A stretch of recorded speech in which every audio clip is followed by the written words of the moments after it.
आज रक्षा राज्य मंत्री हमारा क्या कहते हैं सौभाग्य है कि रक्षा राज्य मंत्री श्री संजय सेठ जी मध्य प्रदेश और छत्तीसगढ़ डायरेक्टरेट में आए और उज्जैन की नगरी में विक्रम यूनिवर्सिटी में उन्होंने हमारे एनसीसी के कैडेट्स के साथ एक कार्यक्रम अटेंड किया, कैडेट्स को संबोधित किया, कैडेट्स को प्रेरणा दी। बेसिकली जो रक्षा राज्य मंत्री बता रहे थे कि नरेंद्र मोदी जी ने जो एनसीसी के एक्सपेंशन के लिए देश में मुहिम छेड़ रखी है कि 17 लाख से अब एनसीसी के कैडेट्स ओवरऑल पूरे देश में 20 लाख होंगे। तो मध्य प्रदेश और छत्तीसगढ़ दोनों डायरेक्टरेट्स में मिला के अभी तक 1,05,468 कैडेट हुआ करते थे। तो हमें भी हम 17 डायरेक्टरेट्स में जो एक डायरेक्टरेट हैं, हमारे भी 60,000 कैडेट्स बढ़ेंगे और जिसमें विगत वर्ष 1925-26 की 1 अप्रैल से हमारे यहाँ नया एनरोलमेंट शुरू होगा और पहले फेज़ में 20,000 कैडेट्स मध्य प्रदेश में और छत्तीसगढ़ में बढ़ेंगे। तो हम 1,05,468 से बढ़ कर के और 1 लाख तकरीबन 25,000 के आसपास पहले फेज़ में होंगे और ओवरऑल मध्य प्रदेश में 1.5 लाख से अधिक कैडेट्स हो जाएंगे। और इसमें रेशियो जो लड़कियों का और लड़कों का रहेगा वो 60-40 रहेगा। हमारे मध्य प्रदेश का रेशियो अभी भी बहुत बढ़िया है कि अभी भी हमारे पास 40% गर्ल कैडेट्स हैं और 60% बॉय कैडेट्स हैं। यही रेशियो कंटिन्यू होगा। इसी प्रकार मध्य प्रदेश शासन ने और नेशनल लेवल पे एमओडी ने बताया है कि एनसीसी की एकेडमीज़ खुला करेंगे, जो कि कैंप लगाने के लिए अभी तक एकेडमीज़ नहीं हुआ करती थी। तो एनसीसी की कुछ एकेडमीज़ खुलेंगी। भोपाल में हमें 22 एकड़ ऑलरेडी, समझगढ़ में ज़मीन आवंटन हो गया है, जबलपुर में हमारे पास ज़मीन है, सागर में हमारे पास ज़मीन है और जल्द ही हमारे मुख्यमंत्री महोदय ने प्रॉमिस कर रखा है और हमारे एजुकेशन मिनिस्टर ने भी प्रॉमिस कर रखा है कि इंदौर और ग्वालियर में भी हमें ज़मीन जल्द ही आवंटित की जाएगी। एनसीसी एकेडमी के साथ ही साथ और भी बहुत सारे एक्सपेंशन और प्रोग्रेसिव चीज़ें जो मध्य प्रदेश और छत्तीसगढ़ में हो रही हैं।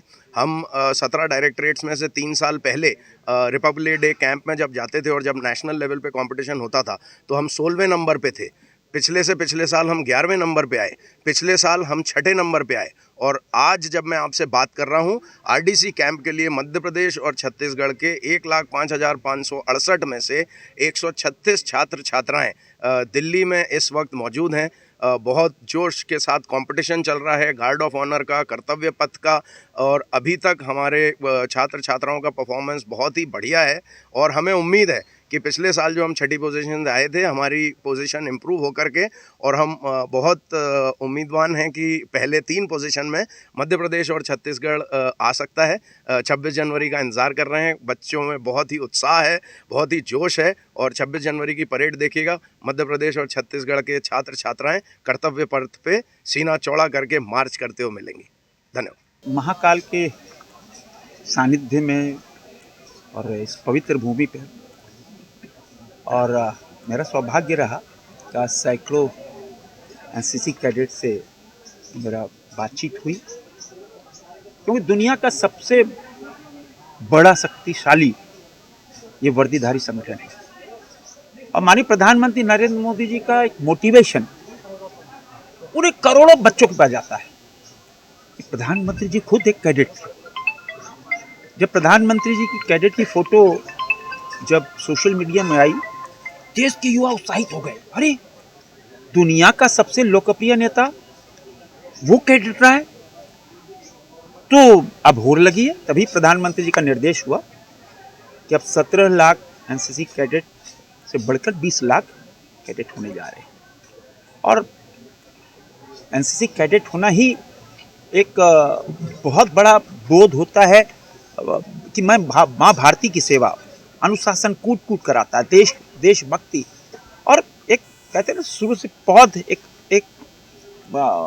राष्ट्र प्रेम में आ जाता है।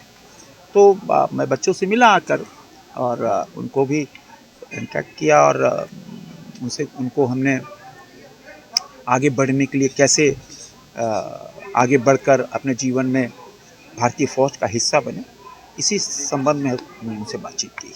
आपने भी बताया कि आपका अगला जन्म हो तो आपने जो है, देखो, निश्चित रूप से मेरा दुर्भाग्य था, मेरा दुर्भाग्य था कि मैं एनसीसी कैडेट था किंतु भारतीय फौज का हिस्सा नहीं बन पाया। आज तक वो मेरे जीवन में काटता है।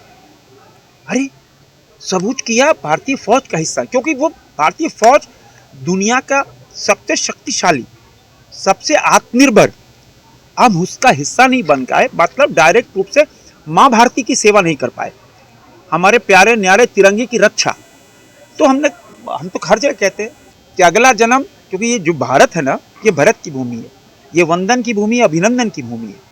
अगला जन्म जब हो तो भारत में ही हो, और जब भारत में होगा तो उनको भारतीय फौज का एक हिस्सा बनाना, यही ईश्वर से प्रार्थना करते हैं, कि बहुत महान देश है ये, और भारतीय फौज भी बहुत महान है, इसीलिए हमेशा हम यह प्रार्थना करते हैं। जी, एक विकसित भारत करके यंग लीडर डायलॉग करके एक प्रोग्राम मोदी जी ने इनिशिएट किया है, तो उसमें 3-4 चरणों में मेरा सिलेक्शन हुआ है। तो पहला चरण था वो क्विज कंपटीशन था। क्विज कंपटीशन क्वालिफाई करने के बाद एक ऐसी कंपटीशन हुआ था। ऐसी कंपटीशन क्वालिफाई करने के बाद एक प्रेजेंटेशन होती है, उसको प्रेजेंट किया था हम लोगों ने टीटी नगर भोपाल में। तो उधर प्रेजेंटेशन में क्वालिफाई करने के बाद एक इंटरव्यू राउंड हुआ था। इंटरव्यू राउंड में क्वालिफाई करने के बाद एमपी से 45 बच्चों का सिलेक्शन हुआ है, जो अपने विचार और जो अपने थॉट्स हैं वो पीएम मोदी जी के सामने 11-12 जनवरी को भारत मंडपम में देंगे अपने विचार। अगर आप ये वीडियो YouTube पर देख रहे हैं तो हमारे चैनल को सब्सक्राइब करें और बेल आइकन को दबाना ना भूलें। अगर आप Facebook पर ये वीडियो देख रहे हैं तो हमारे पेज को लाइक करें।